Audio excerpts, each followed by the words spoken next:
paying extra for an unlocked chip is mostly a waste of money. In my case, though, I already own the chip, so I might as well use it. And finally, after the update finishes, the BIOS version changes from 2013 to 2014. Yeah, not exactly modern, but apparently it was enough, because the moment I rebooted the system, boom, the motherboard finally recognized this monster of a CPU. Alright, now it's finally time for the performance test. Let's see what this little office PC can actually do. Starting with Minecraft. At 32 chunks, the results are honestly pretty impressive. While moving around on the ground, the system stays above 100 frames per second most of the time. And when I fly high into the air, the frames per second drops by around 10 to 20 frames, which honestly isn't bad at all considering the age of this hardware. Power consumption is also surprisingly efficient, but one thing immediately started worrying me: the CPU temperature.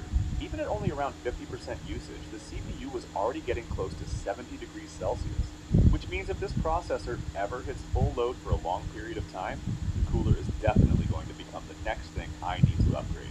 Now let's move on to Cyberpunk 2077. At low settings, performance sits around 35 to 40 FPS. The CPU temperature stays pretty hot here too, hovering around 70 degrees Celsius. But honestly, the bigger issue seems to be the graphics card itself, struggling under the